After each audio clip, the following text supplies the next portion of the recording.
Dubious VAR decisions, managers already under pressure, and speculation around players reaching boiling point can only mean one thing. Game week 1 of the 2025-26 Premier League season has concluded. Here with all of the analysis, plus tips and predictions for game week 2, it's me, Conal McCabe, joined as ever by my co-pilot, still reeling from a shocking Brentford start to the season. It's Lucas Dazinski. Um, I don't think it was shocking. No, it was. It was a terrible game to be honest, and probably one of the worst games we had in the Premier League. I'll tell you what, game week 1, like I always say, I don't really bet on game week 1 because there's so many unknowns. That was a big unknown, for example. Yep. But also, I was really surprised by Liverpool Bournemouth. Well, not really surprised because I did say I think Bournemouth were a bit of value, even though they had a makeshift back line and they were really close on XG. I think they were quite unlucky not to get anything out of the game, to be honest. But I think the biggest shock for me was probably the Villa Newcastle game. Like Villa Yep. just didn't turn up at all. It was mental. And What then happened there? Newcastle, and look, maybe they don't need Isak after all, right? Well, apart from the fact that they generated 1 point X worth of XG and One, didn't yeah, put it the was back of one the net, point so two, I think, in the end. Point I two, think it was one more than point. that. I think it was more like 1.5. But I think Oh, actually sorry, that's Newcastle. Yeah, no, no. Yeah, Aston Villa was point two. yeah, yeah, yeah. But might emphasize why Newcastle do need a striker even more. I don't know if Anthony Gordon up there worked. Anyway, we did put up 5 tips on the pods in the first episode, and 3 of them landed, so not a terrible start. Let's see if we Well can do done. any You better won't this mention that week. when they lose, do they? Let's dive straight in. Let's look at West Ham versus Chelsea. By the way, before we do this, can see that you're holed up in a secure location. So thanks for taking the time for us this week. Our masses of fans appreciate it. West Ham versus Chelsea. What are you thinking? Um, I mean, West Ham were, to be honest, the game against Sunderland, they did get smashed 3-0, but if you look at XG, it was quite even. Saying that, like, you can't be going, like, Potter, they kept saying Potter needs a pre-season, right? He's had a pre-season already. You can't be going to a new promoted team and only generate 0.56 XG away. Like, Yeah. that's just not good enough. Playing at home against Chelsea, I think, fans will be up for it. Chelsea did all right against Palace. I expected them probably, well, no, I did say that Palace were value, although they didn't create as much as I expected. I mean, Bit unlucky it's with the Eze free kick. yeah, it's a free kick and he's gone now, so We'll water move under on the to bridge, that. as they Don't worry. say, right? But yeah, I mean, I think Chelsea will win this narrowly, to be honest. But I'm going to stay away. But look, I'm liking these games that they're Friday night, something to do on a Friday night if you're not going out. So I'm a big fan of them personally. Okay. So what way is it going to go? Get off the fence. Yeah, I said Chelsea narrow win, didn't Chelsea. I? Sorry. Okay. Cool. I mean, look, on Potter, I think it's an interesting one. I've been predicting the downfall for quite a while, actually, towards the end of last season. Some of you might remember. And I feel a bit sorry for him because obviously they've lost Kudus, who's an exceptional player. I don't think they're about to lose Alvarez as well. Not that he's played a lot of football for them.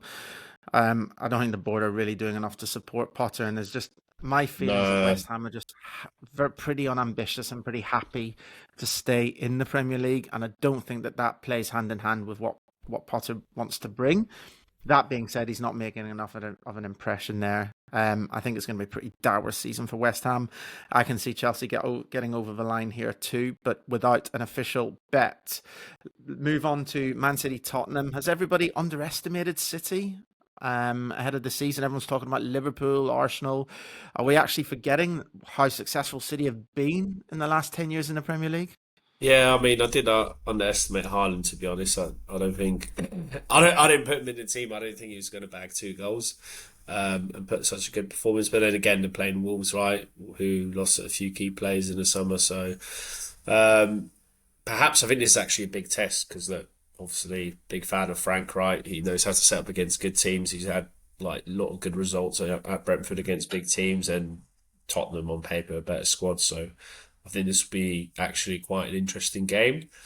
Um, but I think City will win this. I have City being a whole 1 goal better than Tottenham. So yeah, I expect them to win. Cool. I generally agree with most of the majority of that. So let's crack on. Bournemouth versus Wolves.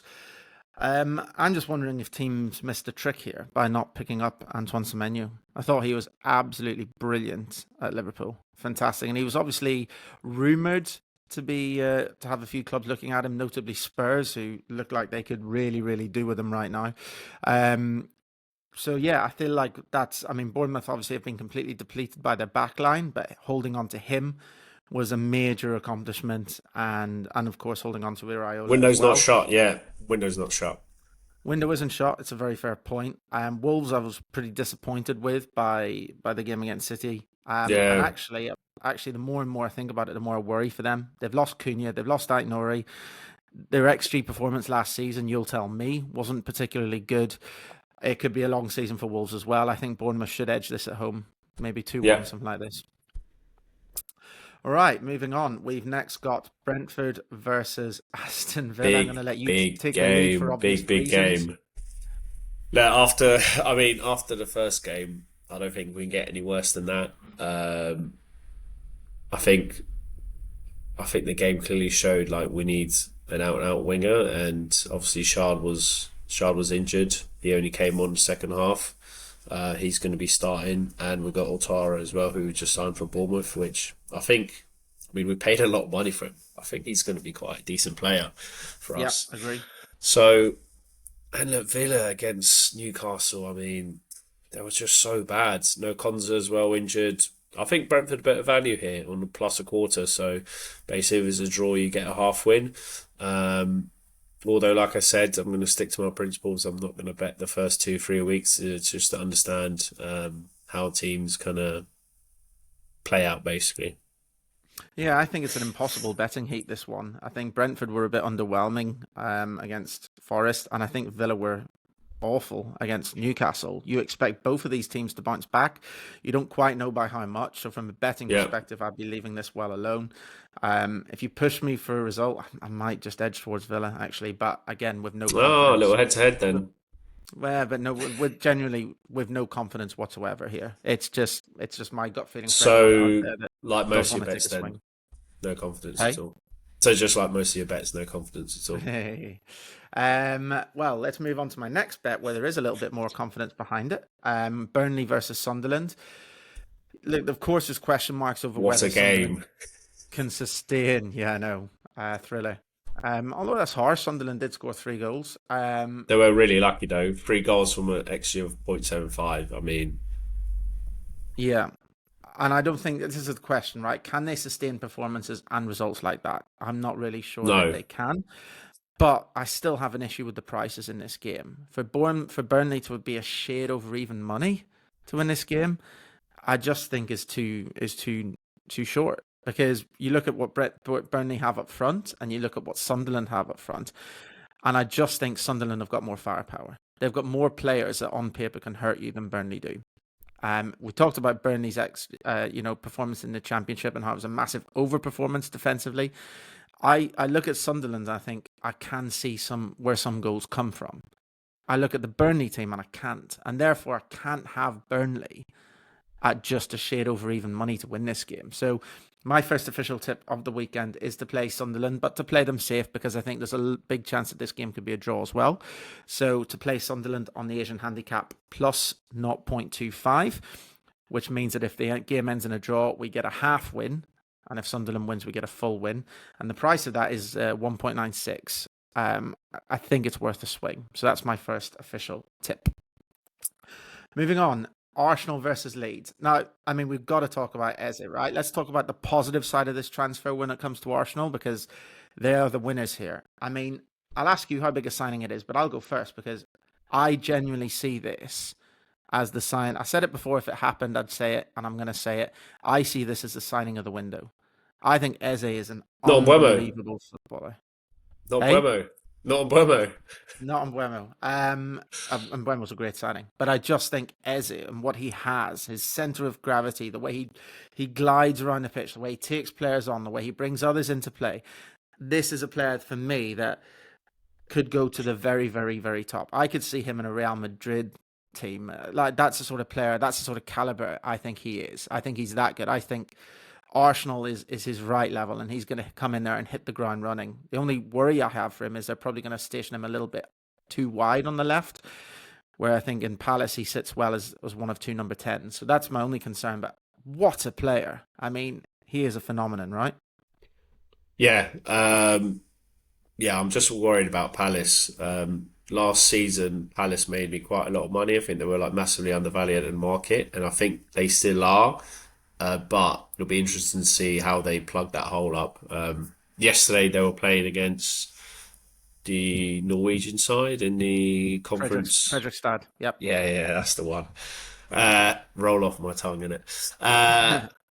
Yeah, and like it was one game, really small sample size, and the Norwegian side were sitting back, but I think they were probably lacking like a creative player like Eze to kind of break down the defense. But let's see how that goes. I'm not going to go into the Palace game, so we'll cover that next. But we'll get to we'll that. get to And it's that. But really how interesting. bad were Arsenal against United? They were bad. They were bad. Like they created 1.31 xg, but the goal, which was basically a tap in on the line, was 0.99. So basically, they created zero point 0.4. Yeah, That was horrendous.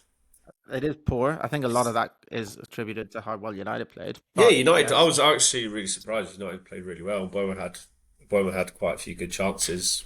Should have maybe scored another day. Cunha as well. I still don't think they're going to make top six, but I was pleasantly surprised by the performance. let's see. Okay. Arsenal should beat Leeds though, right?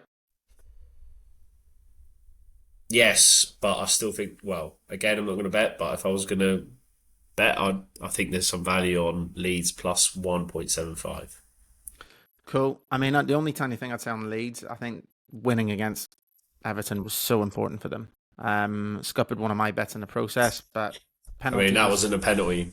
Wasn't wasn't a a penalty. penalty. I agree, and that cost us, which is a shame. But Yeah, so important for them to get that win.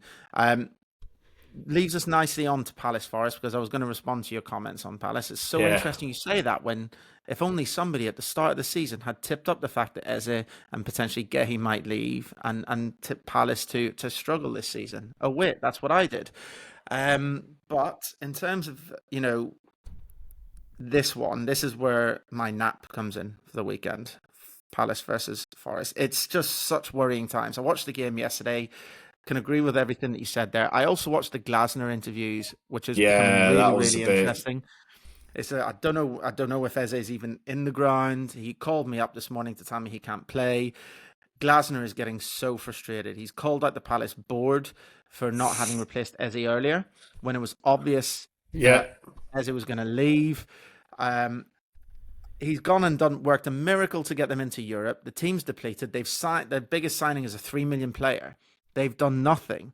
They obviously had the whole mess around the European competitions. I think Glasner more and more is looking at this and thinking, I just don't need to be here. I'm better than this. And again, obviously, we've tipped up Glasner to be the first Premier League manager to leave at 23s. I think that bet is well in contention now. So I'm glad that we got on when we did. I don't know what the price is what's the now, but price? No, yeah. it'd be interesting to work that one out. However, this game, I think that obviously Palace have just had midweek football on the Thursday. They didn't put Fredrikstad to bed, so next week is very important. It's the first Thursday-Sunday combo, which teams always struggle with first time. And they're up against Nottingham Forest, who were great against Brentford, But to be they are fair. playing at home. Both games are at home, so you got to remember that they're not playing away. What Palace are? No, in terms of like Palace played at home yesterday and they're Yeah, playing at to Nottingham home. Forest, So, which do which you know what I helps, mean? but It helps. it does help. But from a turnaround perspective, it's still quick, it's still new, and still not something they're used to. And I think Forest were good against Brentford. Yes, maybe it wasn't a 3-1 game, but Forest did win the We XG made them look battle. good. Yeah, we made them look He good. did, but they also have still had to look good, and they did. And I think that this game is quite well suited to going away for Forest when the onus isn't on them so much. Palace have got great results against Liverpool in the Community Shield, against Chelsea last week. Again, games where they're quite comfortable sitting in and hitting them on the break. This is a game where Palace fans, who won't be best pleased with everything going on, expecting Palace to take the forward thinking impetus against Forest. And I think if it doesn't go Palace's way early doors, the atmosphere could start to get a bit tetchy in Selhurst Park already. So I think that Forest here are an absolute cert to get a result. I really do. When you factor in everything going on with Palace, all the drama they've had to deal with, Nottingham Forest have quietly gone about their business. They stamped their feet and kept Gibbs White. They bought Ndoye, who looks a good player. They've just gone and bought who from Juventus, Douglas Luiz. I just think Forest are actually putting it together a little bit. I know they overperformed last season, but I still think they'll have a good mid-table season for me this year. And I think the fact that you can get Forest, I actually backed this last night before the Palace game because I was worried about Palace injuries and the price coming in. But I backed Forest plus a quarter, plus 0.25 on the Asian handicap at 1. You're wrong. 86. You're completely wrong. It's out to 1.88, and this is a nap for me. This is a guarantee. This bet will land. So I don't back it. I don't back it. I still think Forest are not great, and I still think Palace, well, without Eze, is still value here. I have Palace as 0.8 goals better than Forest. Look, you can maybe take off 0.3 for Eze. Let's just say that. So there's still a bit of value. Then I think the market's got him as plus, right? No, sorry, market's got him as minus a quarter, right? So there's still value there. So I think it's not going to be an official tip because, like I said, I'm going to stick to my principles. But I'm happy to go head to head with you on this one, and I'll go minus a quarter. Yeah, I'll go Palace minus a quarter at evens. Palace minus a quarter at even money. Oh God, you give me better price than the bookies. Okay. No, as in like I'm just gonna place the bet and it's gonna come in. All right, we'll work out the details. Let's move on. Everton versus Brighton. I'll tell you something that's bugging me at the moment, and it's this whole thing of let's sign a player and let's leave him on the bench first game. United did it with Benjamin Sesko. Everton did it potentially to their detriment against Leeds with Jack Grealish. What is with players coming in who are completely fit? Why not give them the confidence and start them straight away? They're just, but like, I mean, Grealish was at the club only, for like half a week, right? So I understand So that. what? Yeah, so like, I mean, If he massively improves their team, get him in. Does he? Like, is he up to speed? I think Grealish isn't up to speed at all. Maybe he needs a few games to get match fit.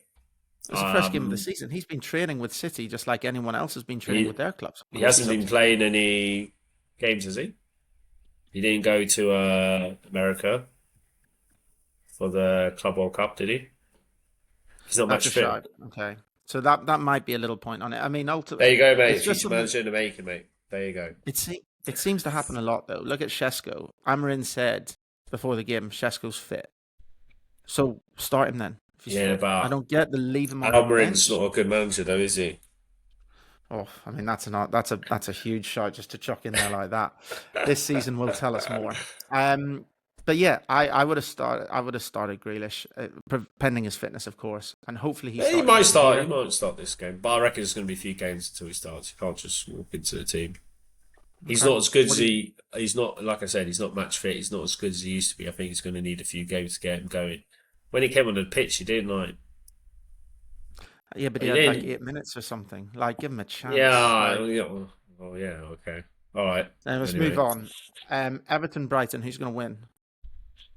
I got this as quite a close game, to be honest. I think it's going to be a draw. I'm still not convinced about Brighton, and I think that the game against Leeds wasn't great, to be honest. I think it wasn't what Moyes was doing last season, where there was those spells where Everton were actually playing really well, getting some really good results. No bet for me, but I can see this being a close game and possibly a draw. Okay, cool. I agree. Let's move on and talk Fulham versus Man United. I'll start because I have an official tip on it. It's always, United did play well, but ultimately came out on the losing side against Arsenal, against an Arsenal team that weren't very good. They dug in, but as you say, probably a little bit disappointing overall. So it's, for me, games against Arsenal aren't the true definer of our season. I think a game like this away at Fulham is the true definer of Man United's season. In terms, these are the games that United need to win, because ultimately losing against Arsenal isn't going to cost us a top 4 or top 6 spot.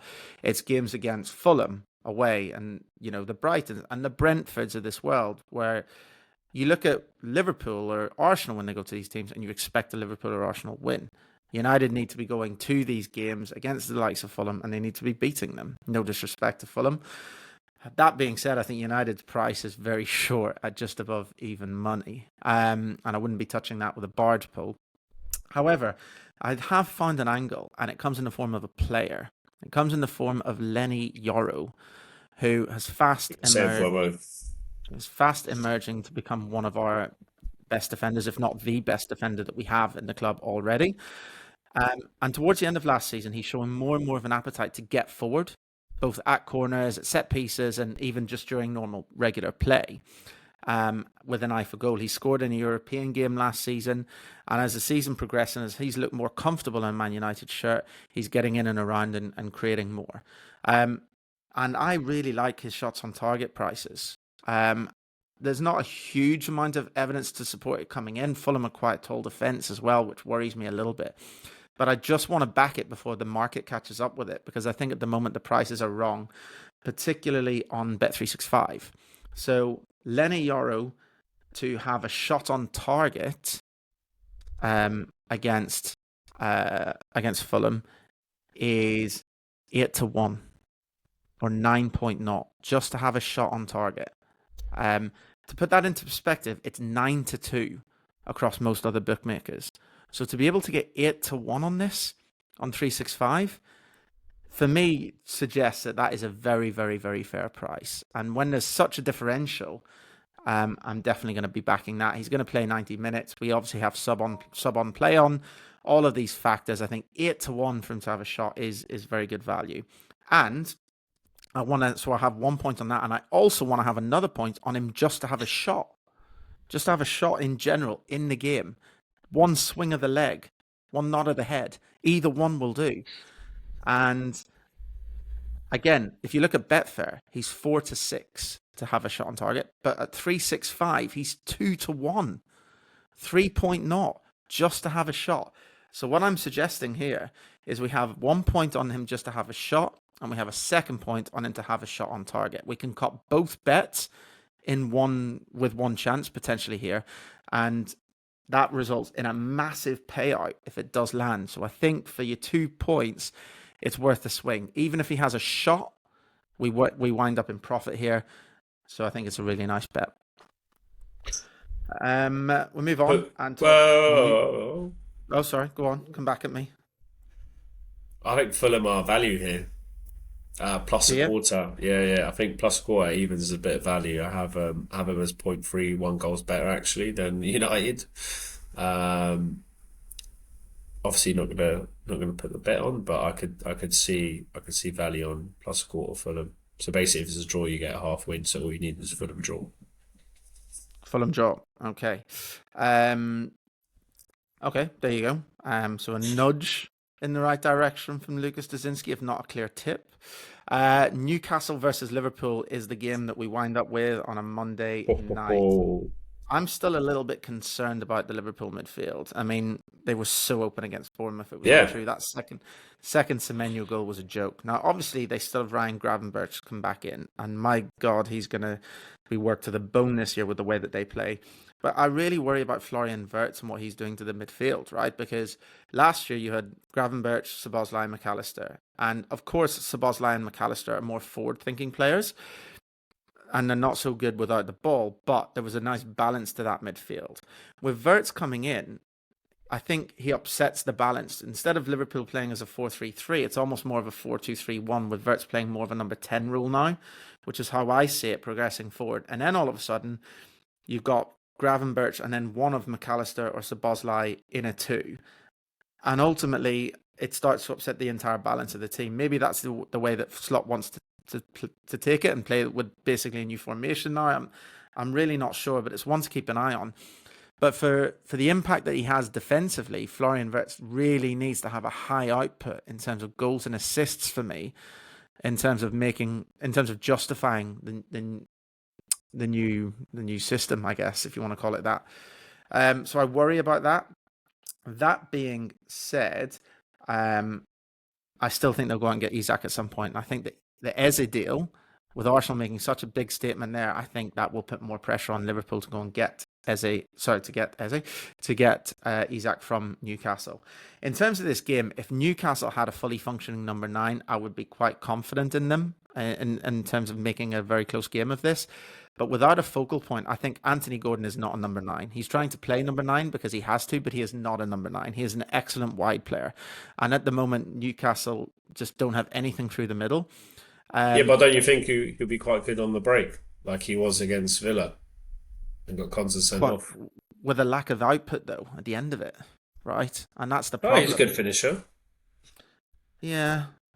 I just don't see it working with him through the middle. I think they need a lot more. And I think they're lightweight there. And I have put a tip up. And I just think that Liverpool are always going to have goals in them. This could become a bit of a goal fest. I think that Newcastle are most dangerous from wide areas, and obviously Frimpong missing is a good outlet for them. But I actually think whether they move, I mean, he's talking about moving Szoboszlai over or Curtis Jones or someone like this. I actually don't mind that, because I think establishing a bit of normality and what worked for them last season, even if in the wrong positions, I don't think is a disaster for them. So I think that can actually work quite well.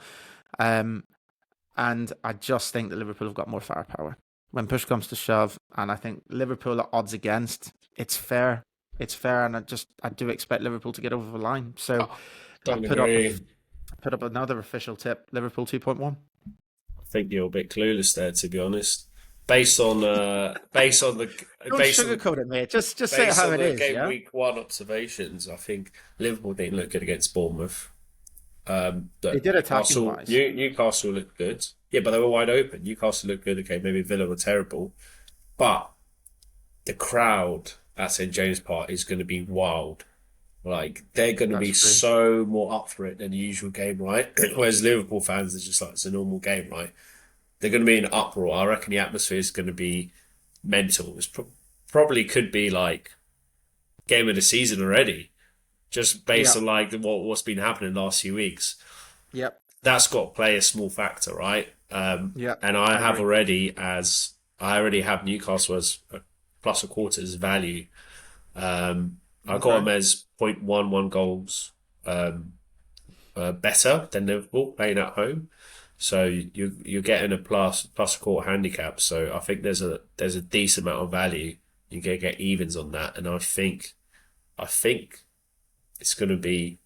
I think it's going to be Newcastle win, to be honest, based on the way they play. Based on the way they play Wow. against Bournemouth. I don't.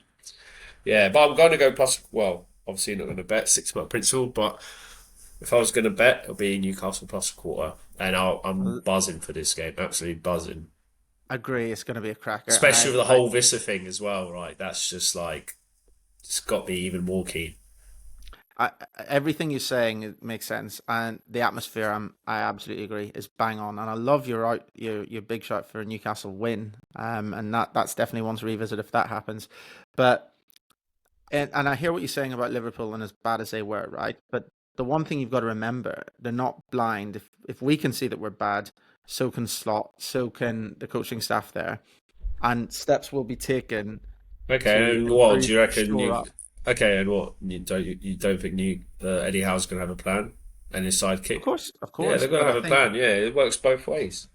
it does work both ways, but I still think like ultimately we're basing Liverpool's poor performance against Bournemouth on the fact that they were so open, and I think ultimately it's easier But to even correct. last season, Liverpool towards the end of the season, they weren't great. They weren't, but they had the title wrapped up, right? Yeah, Like yeah, but then okay, but then this season, what they played the Community Shield. Yeah, okay, Community Shield, whatever, Mickey Mouse Cup, weren't great. Bournemouth, they're okay, I'd say. So it's not but I think they they can. haven't started well, have they? No, they haven't.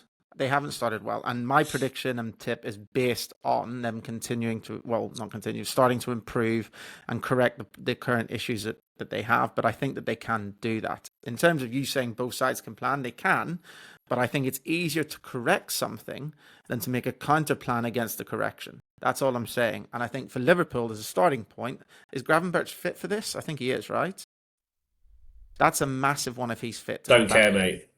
Don't care. Massive. All right, Newcastle plus quarter. we Don't go care. head to head again, right? So we've got two big head to heads. So there's definitely going to be some bragging rights opportunities on the pod next Easy, week. another easy win for me. Let me wrap up quickly in terms of my bets. Then I have got Sunderland plus a quarter at 1.96 versus Burnley. Terrible I've bet. got Forest, which is my nap. I'm advocating 2 points. Terrible bet. 2 points on this, by the way, at plus a quarter at 1.91 away at Palace. That's Forest away at Palace. I have got Lena Yoro shots, so That's shot okay, on target, and loving the commentary alongside the shot on target and the straight shot against Fulham for United. And finally, Liverpool. Yes, it's a terrible bet, ladies and gentlemen. Terrible bet. Liverpool at 2.1. Liverpool odds against title winners. Title winners. Been there and done it. Spent copious amounts of money. Bought incredible players up front. They could easily go here and score 3 goals. 2 or 3 goals. I don't think Newcastle have got 2 or 3 goals in them in this game. Yeah, I mean, yeah, like I said, I'm not placing any bets, but if I was, I'd do Brentford plus a quarter, Leeds plus 1.75, Palace minus a quarter, Fulham plus a quarter, Newcastle plus a quarter.